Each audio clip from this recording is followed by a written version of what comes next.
ഏതെങ്കിലും സ്റ്റേജിൽ തിരിച്ച് പാർട്ടിയിലേക്ക് പോകണമെന്ന് തോന്നിയിട്ടുണ്ടോ? ഏത് പാർട്ടിയിലേക്കെന്ന്? അങ്ങനെ പാർട്ടി എന്ന് പറയുമ്പോൾ നിങ്ങൾ കൃത്യമായിട്ട് പറയണം. ഇവിടെ നമ്മളെ മുമ്പ് പാർട്ടി എന്ന് ഇപ്പോൾ പറഞ്ഞാൽ BJP ആണ് ഇന്ത്യയിലെ പാർട്ടി. മറ്റത് പറയുമ്പോൾ നിങ്ങൾ പണ്ടെന്നത്തെയോ ഒരു കാര്യം വെച്ചിട്ടാണ് ഇത് പറയുന്നത്. പിന്നെ അപ്പം പിന്നെ CPM എന്ന് പറയുന്ന പാർട്ടിക്കകത്തുള്ള ആശയഗതിക്കാരെന്ന് പറയുന്നത് പിന്നെ അൻവറിനെ പോലുള്ളവരും പിന്നെ BJPയുടെ RSSന്റെ ആളുകളൊക്കെ ഈ പാർട്ടിയിലുണ്ട്. ഇപ്പോൾ അവരൊക്കെ കൂടെ നമ്മൾ പോകാൻ പറ്റും. അതല്ല, എന്തിനു ഒരു പാർട്ടി പോകണം? എന്തിനാ ഈ പാർട്ടിയുടെ ആവശ്യം? ഞാനൊരു 3-4 വർഷം ഒരു മൗനം ദീക്ഷിച്ചിട്ടുള്ളത് ചില അനിവാര്യമായ സാഹചര്യങ്ങളുടെ ഭാഗമായിട്ടുണ്ടായതാണ്. ഈ രാഷ്ട്രീയം ഇതിന് ഒരു പാർട്ടി വേണ്ട എന്നുള്ളതിൻ്റെ ഏറ്റവും വലിയ തെളിവാണ് പ്രഭാകരൻ്റെ പുസ്തകം. അത് വായിച്ചിട്ടില്ല, ഒന്ന് വായിക്കണം. BJPക്ക് നാഷണലി ഒരു റെസിസ്റ്റൻസ് ഇനിയിപ്പോൾ കോൺഗ്രസിനെ കൊണ്ട് മാത്രമേ സാധിക്കുകയുള്ളൂ. കോൺഗ്രസിനെ കൊണ്ടൊന്നും ഞാൻ പറയുന്നില്ല. കോൺഗ്രസ്സിന് അങ്ങനെ സാധിക്കുന്നു എങ്ങനെയാണ് നമ്മൾ പറയുക? ഈ കോൺഗ്രസ്സിലെ ആൾക്കാർ ഇന്നലെ തൃശ്ശൂർ DCCയിൽ എന്താ നടന്നത്? ആദ്യം എൻജിനീയറിങ് ചെയ്യുന്നതിൽ മുരളിയുടെ സിസ്റ്ററും BJPയും അതിൻ്റെ പിറകിലുണ്ടെന്നുള്ളത് ഊഹിക്കാൻ നമുക്കാർക്കുമില്ല. അത് അവർ ഉദ്ദേശിക്കുന്നത് ഈ മുരളിയെ കോൺഗ്രസിൽ നിന്നും എങ്ങനെയെങ്കിലും അകറ്റണം എന്നുള്ളതാണ്. ആ മുരളി പോയാൽ അതിൻ്റേതായ വലിയൊരു പ്രത്യാഘാതം കോൺഗ്രസിന് ഇവിടെ ഉണ്ടാവും. അതൊക്കെയാണ്. അപ്പോൾ ഞാൻ പറയുന്നത് അങ്ങനെ എന്തിനു പോകണം ഈ പാർട്ടിയിലേക്ക്? ഞാൻ ചോദിക്കട്ടെ, പിന്നെ ഈ അപ്പുക്കുട്ടൻ വള്ളിക്കുന്ന് എന്ന് പറയുന്ന ഒരു മനുഷ്യന് എനിക്ക് പോകുമ്പോൾ 6 അടി മണ്ണേ ആവശ്യമുള്ളൂ. എനിക്ക് ഒരു ശരാശരി മനുഷ്യൻ എന്നുള്ള നിലയിൽ ഞാൻ ഈ ലോകത്ത് എൻ്റെ തൊഴിൽ പത്രപ്രവർത്തനമായിരുന്നു, രാഷ്ട്രീയ പ്രവർത്തനമായിരുന്നില്ല. ഞാൻ കമ്മ്യൂണിസ്റ്റ് പാർട്ടിയിലെ അംഗമായതുകൊണ്ട് ആ രാഷ്ട്രീയ പാർട്ടിയുടെ പത്രത്തിൻ്റെ ലേഖനായതാണ്. അപ്പോൾ അതിൽ പിന്നെ ഇനി എനിക്ക് വേറെ എന്താ ആവശ്യമുള്ളത്? ഇന്നിപ്പോൾ I am depending on my children. എനിക്ക് 10,500 രൂപ നമ്മളുടെ ട്രഷറിയിൽ നിന്ന് കിട്ടുന്ന പെൻഷൻ മാത്രമേ ഉള്ളൂ. എനിക്ക് ഈവൻ ESI ബെനിഫിറ്റ് പോലും പെൻഷൻ പോലും ഇല്ലാത്ത ഒരാളാണ് ഞാൻ. ഇൻഷുറൻസ് ഇല്ലാത്ത ഒരാളാണ് ഞാൻ. എൻ്റെ കണ്ണിൻ്റെ ഓപ്പറേഷൻ ഇപ്പോൾ കഴിഞ്ഞ മാസം നടത്തിയതിന് 1.5 ലക്ഷം രൂപ ചിലവാണ്. ഈ കുട്ടികളെ കൊണ്ട് അത് കൊടുപ്പിക്കുന്നതിൽ എനിക്ക് വിഷമമുണ്ട്.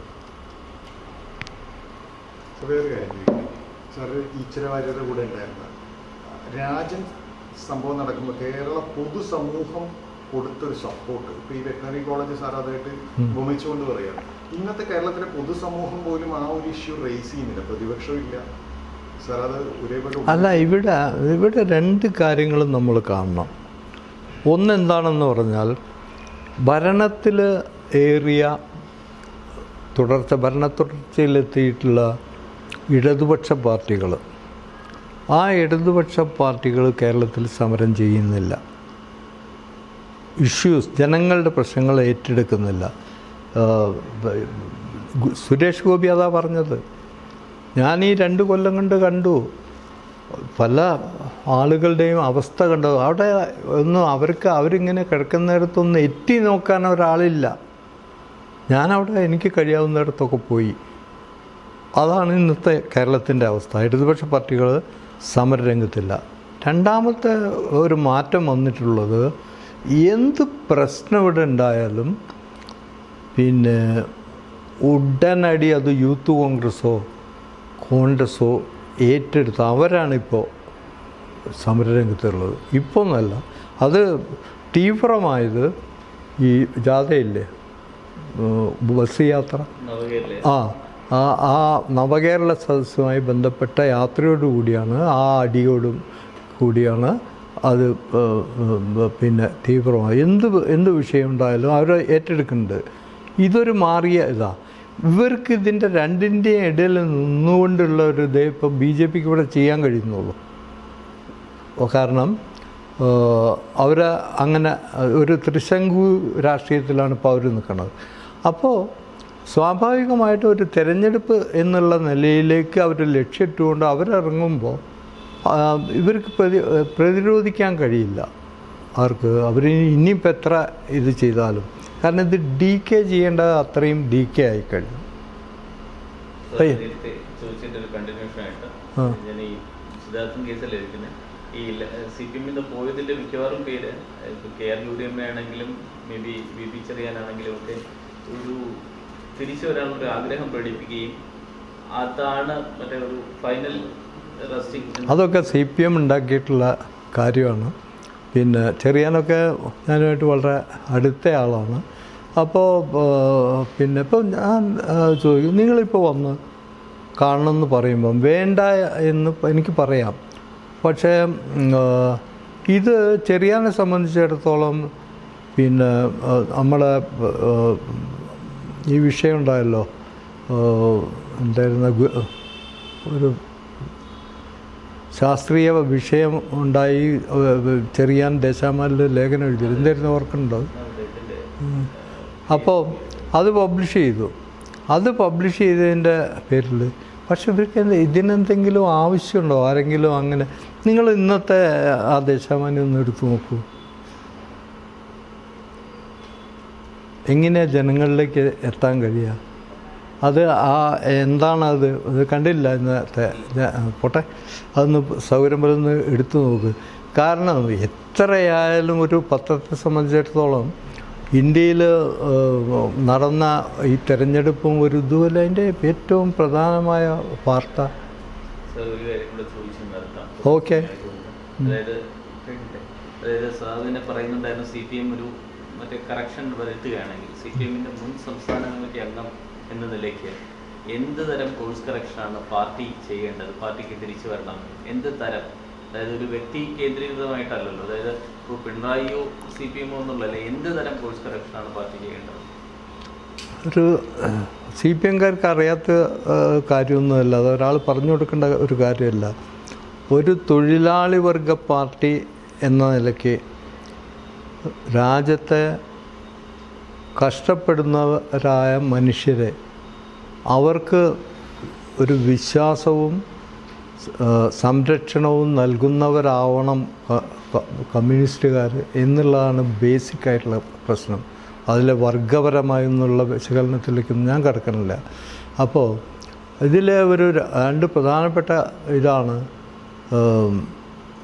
കൃഷിക്കാരും സ്ത്രീകളും ആദിവാസി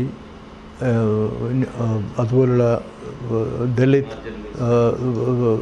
ദളിത് വിഭാഗങ്ങൾ അവർ ഇൻഹറൻ്റായിട്ട് അങ്ങനെയുള്ളവരാണ്. ഈ വിഭാഗങ്ങൾക്ക് വേണ്ടിയുള്ളതല്ലാതെ നിങ്ങൾ ഗവൺമെൻറ് ഇതിപ്പോൾ സംസ്ഥാനങ്ങൾ ഇത് സംഭരിച്ചിട്ട് അങ്ങോട്ട് കൊടുക്കുന്നു, കേന്ദ്രം അത് വിതരണം ചെയ്യുന്നു. ഈ വിതരണം ചെയ്യുമ്പോൾ ഫെഡറലായിട്ട് അത് പിന്നെ വിതരണം ഈക്വലി അതിൻ്റെ ഇതനുസരിച്ച് കൊടുക്കണം. ഇത് കൊടുക്കുന്നില്ല എന്നുള്ളതാണ് യഥാർത്ഥ പ്രശ്നം. അത് പണ്ട് കോൺഗ്രസും ചെയ്തിട്ടുണ്ട്, ഇപ്പോൾ BJP-യും ചെയ്യുന്നുണ്ട്. അതിപ്പോൾ മാറിയ പരിസ്ഥിതിയിൽ എത്ര കണ്ട് മാറുന്നുള്ളത് നമുക്ക് അറിയാൻ പറ്റില്ല. അപ്പോൾ ഇത് അങ്ങനെയല്ലല്ലോ ഇപ്പോൾ ഇവിടെ പിണറായിയുടെ ഈ ഗവൺമെൻറ് ചെയ്തുകൂടും. അതിൻ്റെ ഭാഗമായിട്ടല്ലേ ആളുകൾക്ക് ഇത് കിട്ടേണ്ട. ഇപ്പോൾ 5-ാമത്തെയോ 6-ാമത്തെയോ മാസമാവുന്നു പെൻഷൻ്റെ. അതിപ്പോൾ ഒരു മാസത്തത് ഇപ്പോൾ കൊടുക്കുന്നു പറയുന്നു. പിന്നെ അതുപോലെ സാധനങ്ങൾ, മരുന്നിൻ്റെ വില ഇപ്പം ഞെട്ടിപ്പോവാണ് നമ്മൾ. ഞാൻ ഇന്നലെ എൻ്റെ ഇൻസുലിനും ബാക്കിയെല്ലാം കൂടെ വരുത്തിയപ്പോൾ 1800 രൂപയായി. അതപ്പോൾ ആ ഇൻസുലിൻ ഒരാഴ്ചയ്ക്ക് ഉണ്ടാവുള്ളൂ. അപ്പോൾ അത് വരുമ്പോൾ അടുത്തത് നമ്മൾ വാങ്ങിക്കുന്നത് നിർത്താൻ പറ്റില്ല.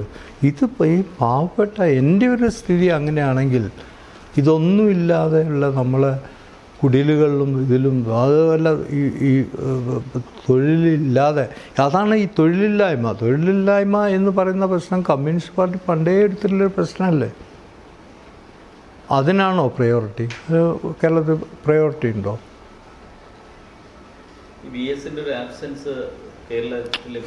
ഞാൻ അങ്ങനെ ഒരു അതിപ്പോൾ നായനാരുടെ ആബ്സെൻസ്, പിന്നെ ഇതൊക്കെ എപ്പോഴും അത് സംഭവിക്കുമല്ലോ.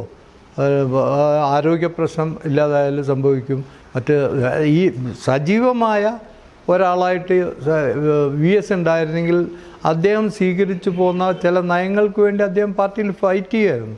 അങ്ങനെ ഉള്ളൊരു ഫൈറ്റിൻ്റെ ഇത് കുറഞ്ഞു പോയി.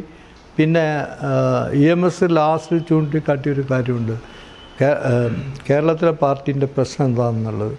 അതും കൂടി പറഞ്ഞ് ഞാൻ നിർത്താം. അതായത് കേരളത്തിലെ പാർട്ടിയുടെ പ്രശ്നം നയപരമോ താത്വികമോ അല്ല. രണ്ട് നേതാക്കന്മാരെ കേന്ദ്രീകരിച്ചുകൊണ്ട് അധികാരം പിടിച്ചെടുക്കണം എന്നുള്ള പാർലമെൻ്ററി വ്യാമോഹ.